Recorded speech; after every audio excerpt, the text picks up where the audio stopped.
¿Qué tal, mi querido Agustín? Buenas noches. La verdad es que, mira, ya he cenado, son aquí las 9:10 de la noche, pero todavía me está dando hambre.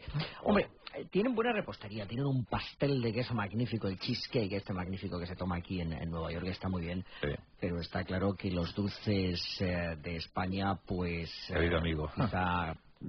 bueno, son irrepetibles en ningún otro lugar del mundo, pero también tienen sus galletas, tienen sus salsas, tienen sus panes con diversos sabores. Sí. Y ahora para pasado mañana, o para más bien para mañana para vosotros, están todas las mezclas de sabores que acompañan al pavo, al turkey, con mucha fruta, muchas verduras y sobre todo pasteles para alimentar un pájaro que a mí personalmente, Juan Antonio, me parece un pájaro bastante seco. Muy seco, sí, sí. Y al que hay que engañar a través de todo este tipo de salsas y rellenos que se le meten. Pero el pavo es una comida muy familiar, una comida que da oportunidad a los norteamericanos a encontrar a sus familias perdidas, a sus padres a los que no llaman ni visitan, y que moviliza este año a 37 millones de personas que van a tomar o bien un avión o van a viajar en coche más de 60 kilómetros de distancia, que todo se mide en este país, para cenar el pavo. El pavo generalmente el Thanksgiving es una cena familiar que, recordemos, como todos sabemos, comenzó con los primeros pilgrims, esos peregrinos que llegaron desde Inglaterra a Estados Unidos, a Plymouth, que es esa pequeña ciudad donde llegó el Mayflower, que está situada aproximadamente una hora y media de Boston, y donde comenzaron a dar estas cenas, sobre todo para agradecer la llegada de la cosecha y agradecer la presencia de los pavos, porque los pavos fueron los que salvaron del hambre a muchas de estas familias que llegaron desde Gran Bretaña. Y desde entonces se crea esa tradición, una tradición de dar gracias, del Thanksgiving, la acción de gracias, y que reúne a la familia, invitados y amigos alrededor de este animal y de todas las salsas, pasteles y comentarios sobre cómo ha sido el año y cómo se espera que sea. Pero claro, allí sois casi 300 millones, ¿no?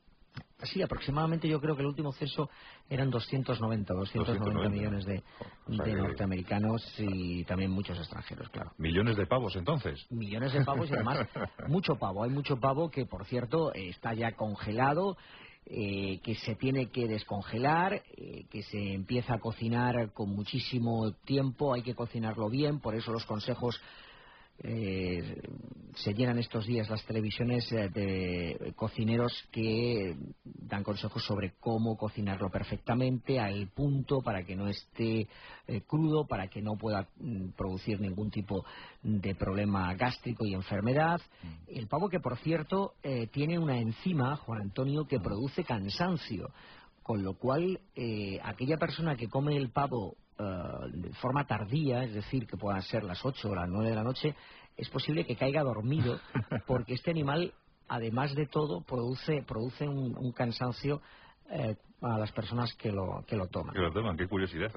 Bueno, pues ahí está el pavo, que no es moco de, y muchos norteamericanos van a disfrutar muchísimo. Yo creo que es una noche casi más importante que la propia Navidad, ¿no?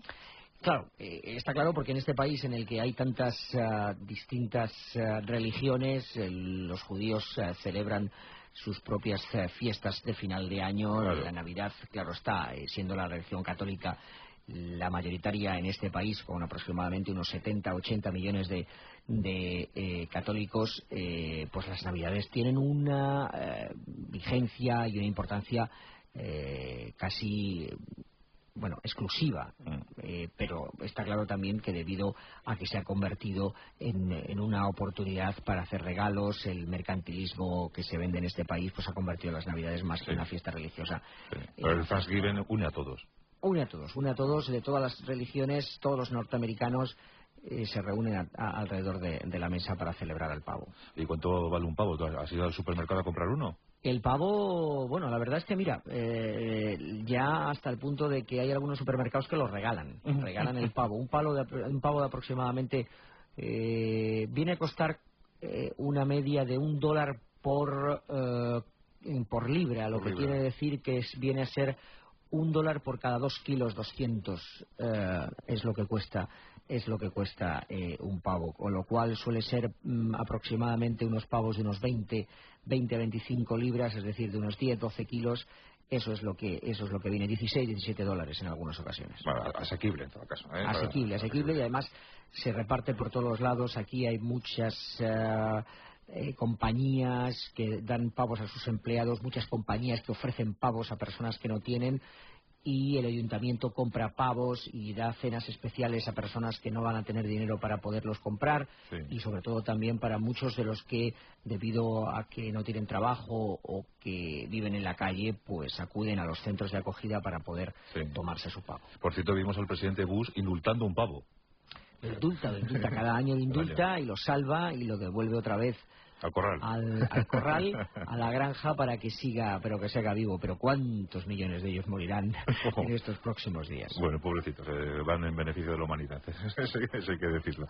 Bueno, pues lo de la universidad llamó mucho la atención en la pasada semana, y por eso vamos a pedirle a Agustín Alcalá que nos lleve otra vez a la universidad, pero para conocerla un poquito por dentro, a ver cómo es esa vida cotidiana, cómo son esas inmensas aulas, cómo ganan puntos los estudiantes norteamericanos para conseguir su carrera. Es un mundo fascinante, tanto en las públicas como en las privadas, ¿no, Agustín? Así es. Hablábamos la semana pasada de cuál es el proceso para lograr una plaza en esta universidad. Y bueno, Juan Antonio, ya hemos recibido la carta, hemos sido admitidos a la universidad, y si te parece, pues hombro con hombro entramos. Y lo que más sorprende son las instalaciones. La verdad es que las universidades norteamericanas, desde las más vetustas y honradas como pueden ser Boston College, o puede ser Harvard, que están en el corazón de Boston, o Yale, o Stanford, o Berkeley, o cualquier universidad más pequeña, son coquetas, son que atraen inmediatamente al estudiante y que impresionan sobre todo a los extranjeros, a los que hemos tenido oportunidad de estudiar en algunos que otros centros, como esa Facultad de Ciencias de la Información de Madrid, que era todo lo menos atrayente y acogedora que se podía imaginar uno, con esas paredes de hormigón que no invitaban a estudiar. Tesis, ¿te acuerdas? Vamos a decirlo así. Entonces, las universidades aquí impresionan desde el principio por las instalaciones, por los campos deportivos, por los colegios mayores, y sobre todo también los pabellones deportivos de las universidades, y luego por lo que se hace dentro. Aquí, para lograr un título universitario, lo que hay que hacer es obtener una serie de créditos de puntos que te valen para que al final tú, con esa suma de créditos, seas capaz de lograr tu licenciatura. ¿Y cómo consigo yo esos puntos? A ver. Los puntos se hacen por una serie de cursillos que son los que llegan al final a que se evalúe de tal forma la carrera, que si tú tienes los créditos necesarios para poder terminar con tu licenciatura, la obtienes. Es decir, para estudiar periodismo, pues se puede estudiar todo tipo de créditos sobre comunicaciones audiovisuales o simplemente de prensa, por ejemplo, historia de las comunicaciones, o historia también política. Todo eso sirve para aglutinar los suficientes créditos para ganarte el título. Eso no quiere decir que en algunas carreras, como por ejemplo en medicina, por muchos créditos que tomes, tienes que tomar unos que son necesarios y obligatorios. Es decir, está claro que para un estudiante de medicina al final va a tener que participar en una autopsia, y si no lo hace, por muchos créditos adicionales que quieran enmascarar ese papel ante un cadáver, pues no se va a poder obtener. Es decir, hay una serie de créditos que son obligatorios y otros que pueden sumar puntos para que al final se obtenga el título. Otra de las cosas que llaman mucho la atención es el tamaño de las clases. No hay una gran clase o una gran aula que sea al estilo de las españolas, como las aulas magnas de las universidades, donde todos los estudiantes se reúnen en un gran semicírculo y con el profesor en el medio. Suelen ser clases pequeñas, y eso es lo que más diferencia a las clases universitarias norteamericanas. Una de ellas es el nivel del profesorado, debido a que las universidades tienen mucho dinero para pagar a profesores, están los mejores del mundo, los mejores en su especialización. Y otra de las cosas es que la educación es mucho más personal. El profesor a lo mejor está en una clase con 10, 15 alumnos, incluso menos, y a ellos les puede prestar mucha atención. Y eso supone que los alumnos llegan con el ordenador a la clase y se puede participar. Hay mucha, lo que se llama one-on-one aquí, lo que se llama uno a uno, una relación muy íntima entre profesor y el alumno. Y eso hace que al final, pues, los profesores conozcan personalmente cuál es el avance, cuál es la forma en la que está estudiando un estudiante, que no se pierdan, y intentar apuntalarles en los lugares donde demuestren más lagunas. Bueno, aquí en España también ocurre, porque aunque hay 100 y pico en cada clase, pero como luego solo van 15, pues también es un sistema más personalizado, ¿no? Aquí en España los apuntes, ya sabes, Agustín, los apuntes. Dices de profesores muy especializados, pero sabes que hay siempre leyendas urbanas, esas que dicen que en Estados Unidos puede incluso llegar a ser fácil, ¿no? Puede ser fácil sacarse la carrera, que tienen a lo mejor en algunas universidades un nivel un poquito inferior al que pueden tener las universidades europeas. ¿Esto es cierto? Sí, es decir, no hay que en ningún momento minusvalorar lo que es o despreciar lo que es la educación europea o la educación que podamos tener en España. Lo que diferencia mucho al nivel de por qué las universidades norteamericanas son mejores son por los medios, porque cuando se entra a una clase de ordenadores, de informática, todos los alumnos tienen el último ordenador, porque cuando se entra a un laboratorio todos los medios son los mejores y cada uno de los estudiantes puede trabajar en su propio tubo, digamos, en su propio lugar. Y sobre todo porque, claro, también hay que reconocer que cuando se está hablando de profesores, aquel que ha sido un premio Nobel en un campo está ahí, claro, y es el que está dictando el cursillo sobre un tema en particular.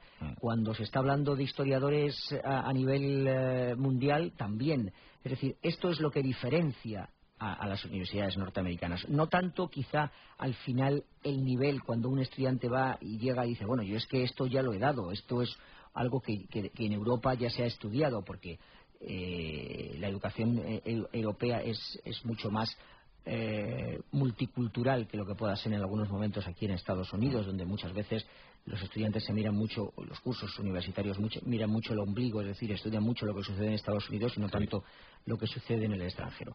Pero la gran diferencia está en que los medios son tantos que los estudiantes, bueno, tienen obligación casi de aprender, porque tienen todo a su disposición. Y esos edificios que vemos a veces en las películas, Agustín, que parecen, como decías antes, vetustos, de rancio abolengo, que ya tienen años y años, la verdad es que eso imprime carácter también, ¿eh? Imprime carácter y, claro, por ejemplo, una de las cosas que hay que ir cuando se está en Boston de visitante es ver la Universidad de Harvard. Claro. Es algo que realmente en España se ha comenzado a hacer, es decir, utilizar, Juan Antonio, edificios antiguos, que los tenemos con mucha más historia que lo que pueda tener este país, porque cualquier edificio español de hace 500 años está claro que es anterior a la formación de este país, con lo cual la utilización de viejas universidades, estoy recordando ahora, no sé, por ejemplo, en Santiago, en León, en Alcalá de Henares, Salamanca, lo mismo, en Salamanca,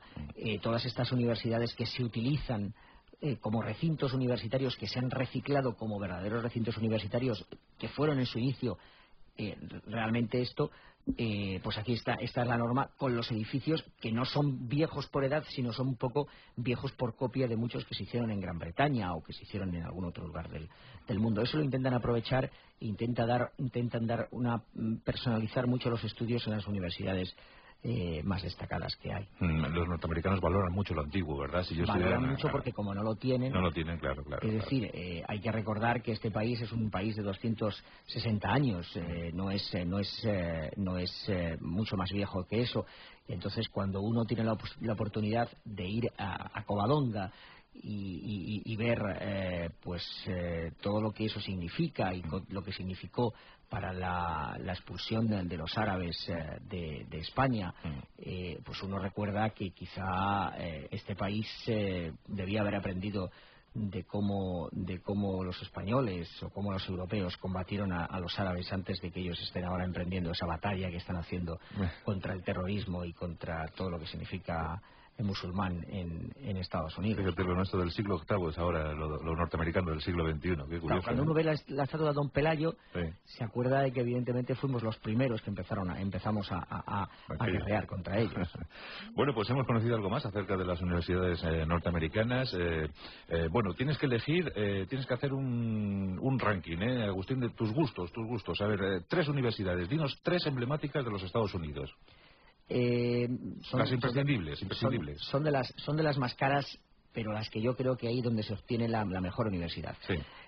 Para mi gusto, yo me quedo con Harvard primero. Harvard. Para aquellos que les gustan la historia, las letras, matemáticas, no hay otra mejor que la MIT, es el Instituto de Tecnología de Massachusetts. Sí. Y para aquellos que quieren diversión, buen sol y deporte excepcional y buen deporte, quizá la Universidad de Florida. Es una universidad donde la educación tiene la ventaja de tener temperaturas de 25 grados a lo largo de todo el año y además buenos equipos y buenos estadios de deporte. Bueno, no está mal esa triada. ¿Y la de Princeton, ahí con Albert Einstein, que estuvo allí y todo eso? También. Princeton, y luego está en Princeton, luego está en Stanford, luego está en Yale, luego está en Dartmouth, Berkeley, donde empezó la revolución del 68, muchísimas. La verdad es que la opción es muy grande. Y luego hay otras que son mucho más pequeñas, Manhattanville, Pace University, New York University. Son universidades distinguidas y que, por muy pequeños que sean esos los llamados college aquí en Estados Unidos,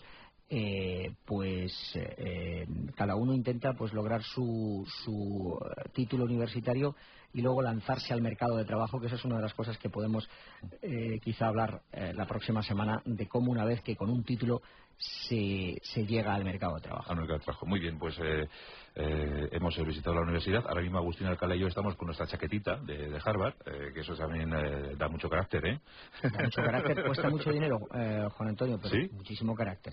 Y abre muchas puertas, Alguien que tiene un título universitario de Harvard tiene asegurado un buen empleo. Pues venga, vamos a hablar de ello la semana que viene. Un abrazo muy fuerte, Agustín. Y que sigan bien los estudios. Muy bien. Saludos.